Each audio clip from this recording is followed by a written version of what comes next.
What's up, YouTube? Where's Archive here? I've been wanting to do this video for a while. It's kind of been weighing on my mind, and I'm finally getting around to it.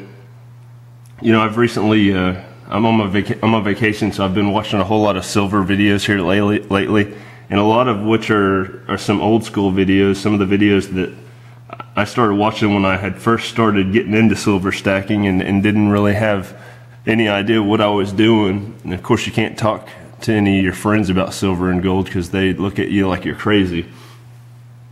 But you know, as far as the Bible's concerned, and if you're not, if you don't believe in the Bible or something like that, you could check out right now if you wanted to. I'm not going to preach or anything like that. I'm just going to go over some scriptures that mention silver and gold in there, and it pertains to other religions as well.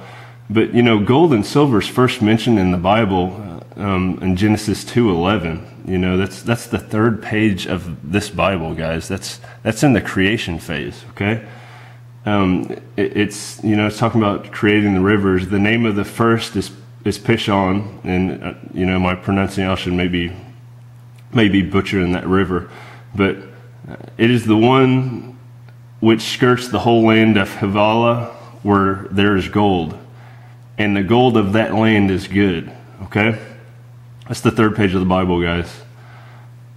Gold and silver is mentioned about 1,000 times throughout the whole thing, and you know, it's the first monetary system. You know, and it's been established since, you know, God establishes it on the third page of the Bible in creation.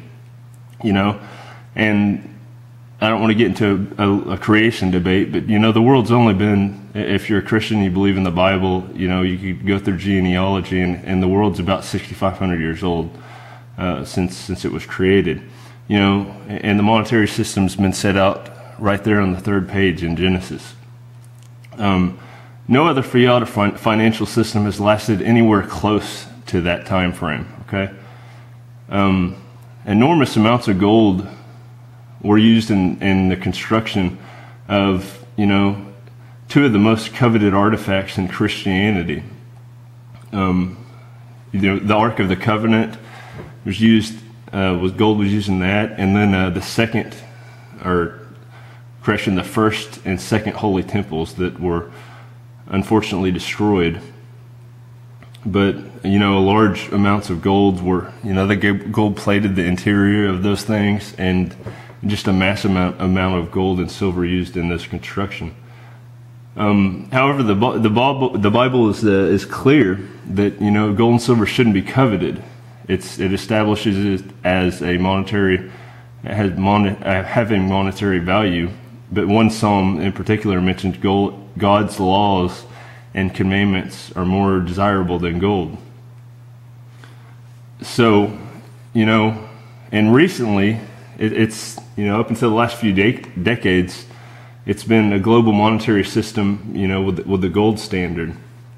And even though we've switched to fiat currency, governments, you know, abroad still hoard it, silver and gold, behind the scenes. Two major ones right now are China and Russia. And I don't want to get into a big political debate. I'd be interested to see how much, you know, gold and silver the U.S. government has. You know, it wouldn't surprise me if they didn't have any. We won't get into that subject. You know, some of the properties, it's silver and gold, it's an industrial metal, and it's also used medically to save lives. It's got a bunch of purification properties, and you know, your dollar bill can't do that. You know, your paper dollar bill isn't going to save any lives. It's not going to be used industrially or anything like that.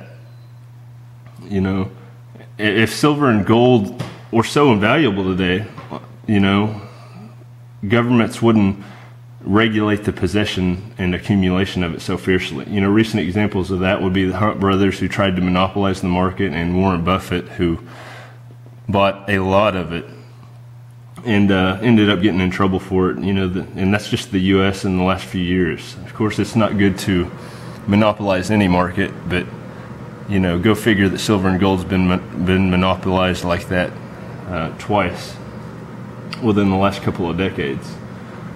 So, You know, and today it's got a negative connotation for some reason. It's hyped by precious metals dealers as a hedge against inflation, you know, a monetary backup, a tangible asset, a shit hits the fan currency, and so on. But I got a newsflash for you people. Silver and gold are the standard. It's not a backup. You know, if you talk to any of your friends or anything like that about it, they always look at you like you're crazy if you talk about, you know, purchasing it or having silver and gold. You know, a lot of times you don't want to talk about it if you have it. But it's kind of, it's real annoying to me that gold and silver get put on the back burner. It's definitely relevant, and it's still a monetary system. So before making this too long, I just wanted to put that out there. And if you guys got any comments, go ahead and put them down there. I'd like to discuss stuff like this, but you know, I hope not to offend anybody with the religious Christianity aspect of it. But it's still very relevant, and I think it pertains to silver and gold. Definitely, it being God's money. So, anyways, thanks for watching, guys, and keep stacking.